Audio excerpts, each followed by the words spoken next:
I was feeling that, Tina. Uh-oh. I'm the reason we need to get a carpet cleaner. Okay.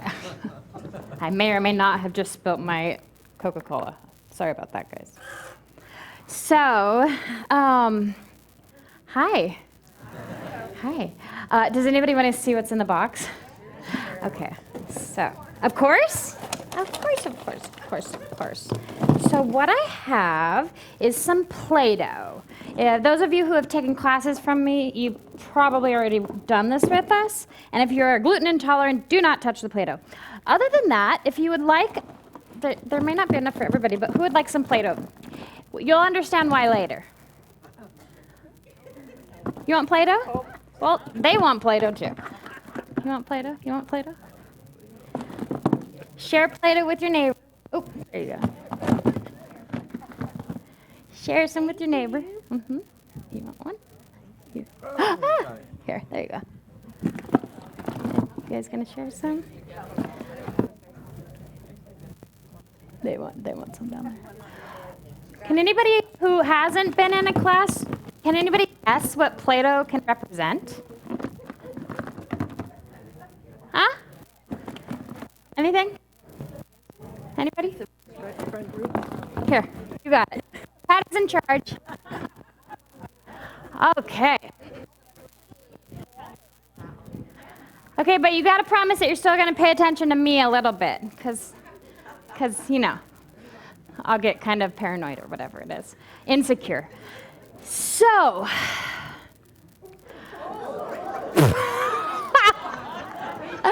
that was live on Facebook, Patty. Be careful. So I'm working on 3 hours of sleep here because my husband had a situation, so I had to, get my act together and get a whole talk here for you this morning. So I'm just letting Spirit just kind of throw it out there. I promise you there's a reason for the Play-Doh. So I am really excited. I am so excited about the theme for this month, about this whole spiritual ecology thing, because when I heard of spiritual ecology, I was like, what? Like, what exactly does that mean? Like, it sounds like something very not me. I don't know. So what I learned, what was so exciting to me of what I learned, is that spiritual ecology is this emerging collective coming together of religions and spiritualities and all different aspects of science and academia. And these people have been, in their own way, at their own times, coming to an understanding. And it just so happened that understanding was understood when the academics talked to the scientists. And they said, yeah, I agree. And the scientists talked to the spiritual leaders and teachers, and they said, I totally get it. And they talked to the religious leaders, and they said, yeah, we can be on board with that too. And what it is it's this idea that spirituality plays such an important role in our environment, in our stewardship of this earth, in our collective care for this world, for nature. Who feels God in nature? Or the divine, or whatever you want to call your thing. Yeah. It's so easy, isn't it? It feels so much easier. I think it's because it's pure. It's like untainted, pure, like a flower that grows. It's just pure. Or a sky, or the ocean. It's just perfect spirit. And for many years, well, let me get back to what this term spiritual ecology. So I really like to define words so I can understand them. So spiritual, if I'm a spiritual person, all that. What being spiritual means is that we're finding the sacred in everyday life, in our walking, in our talking, in our meeting people, in our looking up and looking down and watering our grass and talking to our dogs. Whatever it is, there is a sacred ebb and flow of that. And ecology is a branch of biology that studies the reactions and interactions and relationships of organisms with each other and with the physical matter. So we, being organisms, interacting with this physical matter in a spiritual way by finding it sacred is what is calling us. Us, I'm saying, I'm not labeling you. By us, I mean the tens of thousands of small groups who are getting together around the world to participate in conscious spiritual ecology practices. And I just think that this is amazing. So what we're talking about is that at the very core, the very center of who we are, we have ideas and beliefs about the earth and about who we are. And those have been slowly over centuries changed. So I want to just bring us back, like backward in time, till, I don't know if they're the first ones, but to the indigenous people who had their own spiritual philosophies, okay? So the indigenous in this continent and in Asia and in Australia. And indigenous means the original, right? The original people of a land. Those original people of the land all had one thing in common. It was so amazing. Different languages, different ways of being, different cultures, one thing in common. They absolutely believed in the reciprocity between themselves and the earth. That the earth was a great mother and she was always giving sustenance, food, water, nourishment to the people. And there was this cosmic interaction and sacredness. What they believed when the stars would shift and when the rain would come down, this all meant something. And they could feel a connection. And so this is what it feels like to know and to feel that sacred, being a part of it, having it be a part of whatever your religion is. I say my religion is love. If my religion is love, then I will live by what it means for me to be love in the world, you know? So let's see how. I want to talk about now how, just for a moment, how we got from being these indigenous people to today. But first I need some water. Anybody have any idea? Right. Slowly. Yeah. Somewhere, the big eruption in consciousness kind of happened somewhere around the time of the Judeo-Christian European movement of this really not Jesus's ministry, not his teachings, but what people extracted from it, what people decided to say it was, which is that God is now no longer in this earth or on this earth, but God is in a sky somewhere, separate and apart from you. Okay? So from the beginning, we were one. We were one with life. We were one with each other. We were one with the sacredness. We knew it. We felt it. It was just a part of who we were. And then, slowly over time, more and more of us began to buy into the idea that God is here and I'm here. And so, what good is this earth that is no longer sacred because God is in heaven? What good is it to me? Well, I can use it, I can take from it, I can use its resources to bring me prosperity, to evolve the economic system. I can use it because it's nothing, because it has no feeling. It is just dead matter, and so it doesn't matter. This is that slow process of shifting like global consciousness, right? And so we come to a point where we don't have to feel guilty about the way things are, because like we said, it was slow meaning century after century. But I want to ask you right here and now, and please be honest. First, I want to see hands. How many of you here and now honestly and truly feel that there is a power and a presence greater than you are, a divine intelligence that resides within you?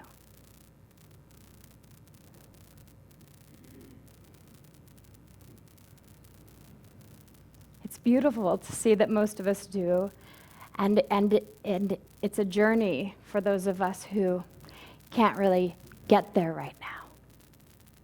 But see, the truth of it is that that's all that there is. And it's okay. It's okay that people, life, society threw mud and muck all over our hearts and our souls and our spirits, and so we're still cleaning it up before we can reveal that beautiful spirit that's there. But the issue has always been a separation from spirit. Dr. Ernest Holmes, he loved, in this book called The Holmes Papers, which is like this really exciting, if he's exciting to you, he's the founder of the philosophy that we study here. And there's a book where he would have these very small meetings with people and go really deep in conversation. And just in one of them, it was kind of silly, actually. There was a poem that he loved, and I think you'll get why he loved it. It says, there is a poem by Madeline Bridges, and it says, "For life is a mirror of king and slave. For life is a mirror of king and slave. 'Tis just what you are and do. Then give to the world the best that you have, and the best will come back to you." Here is the magic mirror of mind, Ernest Holmes says. The magic mind of consciousness, of experience, or environment. It doesn't matter what we call it. It reflects back to us that which we reflect into it. Mistaking the effect for a cause, we begin to worship the effect. So this is where we get to take responsibility. No, it wasn't our fault that life has become the way it is. And no, I am not going to speak of any of the effects that are going on in this world. We all have eyes, we all have ears, we hear millions of different things every day about how horrible the planet is and the people on it. I don't care. I'm turning away from that. I'm not buying into that. I turn the TV off, I turn the radio off, because what do I know? I know what you know, and what we know is that is effect. That is the outer world effect. And what creates effect? Cause. Cause creates effect. Effect does not get to create cause. Effect gets to change when we change the cause. So what is ours to do? What is ours to do is to go within our own heart, our own spirit, our own consciousness, and begin to develop the authority and the presence of good, or of spirit, of our God, to relinquish the separation. They say that in the 12-step programs, hey, I'm coming on my 9th, 10th year sober. Anyway, woohoo! But they say in the big book that this disease of alcoholism is a spiritual sickness. So is everything else we're seeing out here in the world. So is pollution and climate, blah, blah, blah. I'm not going to say them. I'm not going to say them. But so is all of that. It is a spiritual sickness. A spiritual sickness of buying into an idea that we are separate from the divine. And all we have to do is get right in our mind. All we have to do is get right in our mind. When I got right in my mind that my religion was love, I decided that I was going to love this earth. because I want to have grandkids and I want them to have fun. So how that showed up in my own tiny little way is that I decided to stop eating beef because I heard something about the Amazon rainforest getting, shut or like blown over so that the cattle, all that. And then we got an electric car, even though my husband is a chemical engineer and works for a fossil fuel. It's like, there's this balance, right? No, it's true. We're human, so we're living in the effect of everybody's stuff but we're also setting an intention, reading this global vision. Did I read the global vision to you yet? Okay. So there is a global vision for the Centers for Spiritual Living around the world, and this is what we have decided to buy into. This is what we have decided, and when I say we, I'm not saying you do not have to. When I say we, I'm saying we as in we literally came together from all around the world, and community leaders and members, and decided that this was what we wanted to set an intention for, and this was the vision we wanted to see the world look like. And so I want to share with you, and I think I gave you all in your programs a whole list of the global visions, but that is not, you don't need to read all of them. So I'll just read to you the one that I feel like really pertains to this idea of spiritual ecology and why it even matters in this Center for Spiritual Living with this consciousness of people, okay? It says, we envision a world where people, I can't see for some reason, okay. We envision a world where personal responsibility joins with social conscience in every area of the political, corporate, academic, and social sectors, providing sustainable structures to further the emergence of a global consciousness. A world where each person has enough food, a home, a sense of belonging, a world of peace and harmony, enfranchisement and justice. We envision a world in which resources are valued, cared for, and grown, and where there is generous and continuous sharing of these resources. Now, I know when you read this global vision, because a vision is supposed to be something so grand, so large, and you're always moving towards it. Every generation is moving closer and closer towards it. And so sometimes it can seem unattainable, but I believe that we can see what the intentions and the effects are of our ancestors. And so if we hold this global vision and these ideas in mind, and if we hold them as the truth of our being and what we desire to see in the world, in a world that will work for everyone and all people, then the effects will ripple out, and it will be slow. But it begins with us, and it moves forward in that way. It's like breaking the cycle. There were so many things from my grandparents to my parents to myself that I had to say, you know what? The cycle ends here. We can all do that. The cycle ends here. And so let's just talk about the Play-Doh for a minute. Okay, so you got your Play-Doh. Some people got their Play-Doh?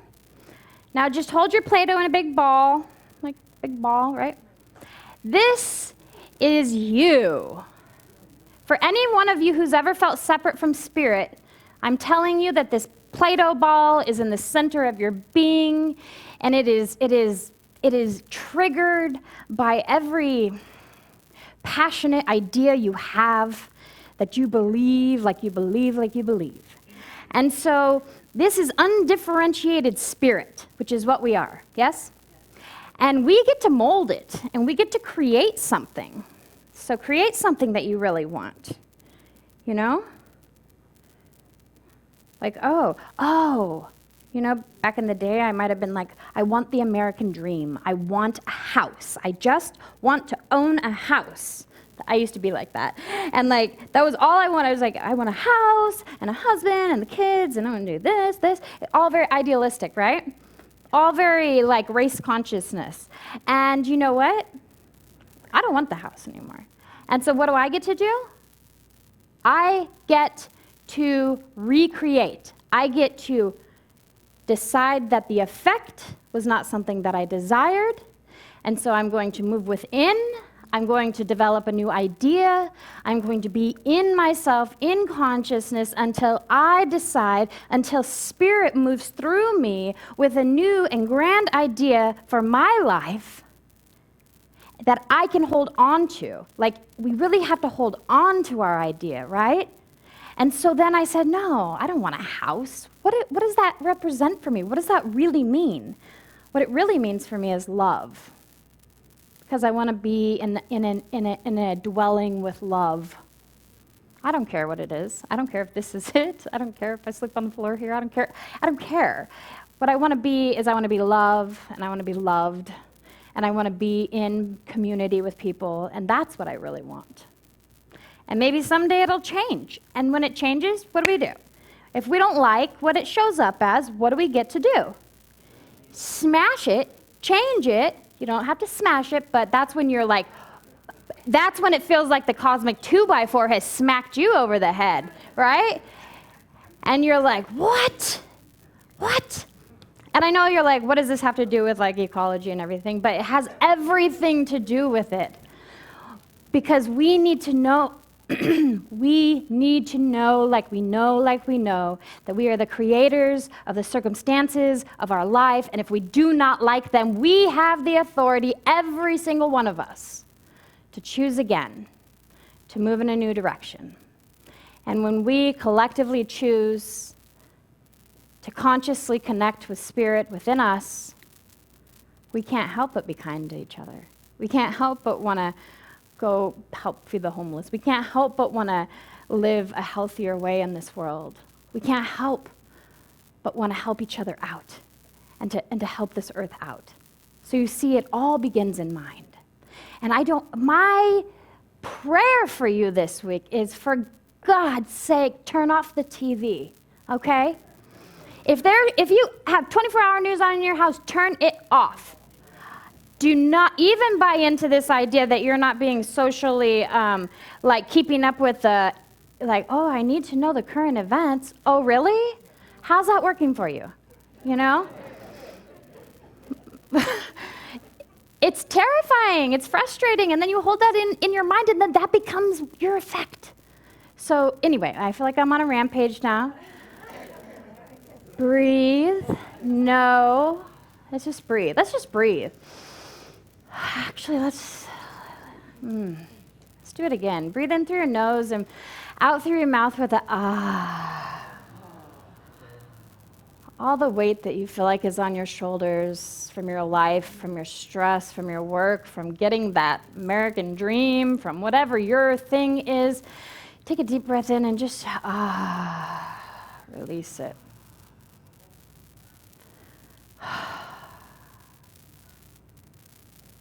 The work always begins and ends within ourselves. And so I'm just going to pray. And when I pray, I affirm. And what I'm affirming is the glory of good, the ever-presentness of a divine something that is forever the center of my being, that is forever every part and cell and atom of who I am, and that is connecting me and keeping me alive through each and every person that I come in contact with. And every ear and every eye and every touch and every heart is my beloved. It is my beloved. And so I care for myself, and I care for the earth, and I care for you, so that we can care for that divine beloved together within each other. And I affirm that we are on an exciting embarkment. We are embracing a new way, a new dawning of a new day with spiritual ecology in our heart and our mind, and the awareness of life everywhere. And so it is.